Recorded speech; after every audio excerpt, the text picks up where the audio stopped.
আসসালামু আলাইকুম বন্ধুরা, দেশ এবং দেশের বাইরে থেকে যারা আমার এই ভিডিওটি দেখছেন তাদের উদ্দেশ্যে বলছি, তারা সর্বপ্রথম আমার এই চ্যানেলটি সাবস্ক্রাইবার করবেন আর বেল আইকনটি বাজিয়ে দিবেন। আমি ভেন্ডি সম্পর্কে কিছু আপনাদের টিপস দিব, কারণ ভেন্ডিতে প্রতি সপ্তাহে একদিন স্প্রে করা লাগে।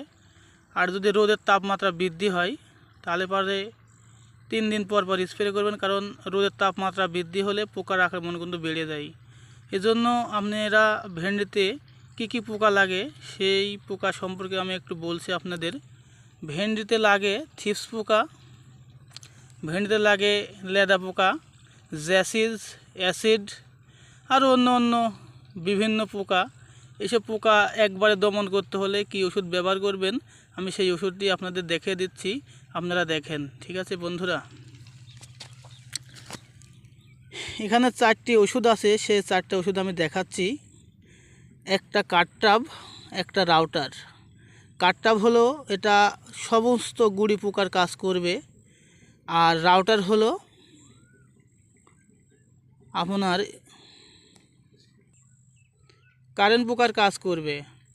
এই দুটো ওষুধের সাথে আর একটা ওষুধ মারবেন, সেটা হলো ভার্টিম্যাক্স। এটা হলো ভার্টিম্যাক্স, এই ভার্টিম্যাক্স সিনজেন্টার কোম্পানির এই ভার্টিম্যাক্সটি আপনারা ব্যবহার করবেন।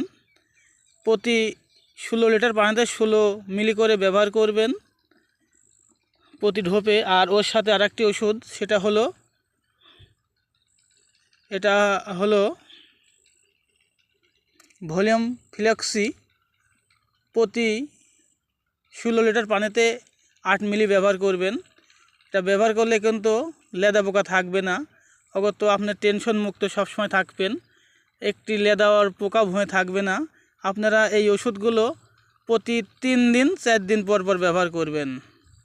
এইভাবে যদি ব্যবহার করেন আপনার ভেন্ডি কিন্তু একটাও আর বেঁকা হবে না বা পোকার আক্রমণ হবে না, মাথা কুকড়াবে না। এইগুলো অবশ্যই আপনারা ব্যবহার করবেন প্রতিনিয়ত। আর যদি এই 4টা ওষুধ আপনারা এক জায়গায় মিক্স করে মারেন বা ভুঁয়ে স্প্রে করেন, তাহলে পরে কিন্তু আর আপনাদের ভুঁয়ে পোকা আসবে না। দেখেন, আমি আজকে ভুঁয়ে স্প্রে করলাম, ঢোপ এনেছি। স্প্রে করার পর কিন্তু হঠাৎ করে মনে হলো অবশ্যই আপনাদের আমি এটা জানাই যে কি স্প্রে করলে ভুঁয়ে আর একটি পোকাও থাকবে না। এজন্য আমি আপনাদের এই ওষুধগুলো দেখালাম। এটা হলো ভার্টিম্যাক্স, এটা হলো মাকড়নাশক, এটা সিনজেন্টার কোম্পানির। আর এটা হলো ভলিউম ফ্লেক্সি, সিনজেন্টার কোম্পানির। এই ওষুধটি ব্যবহার করবেন।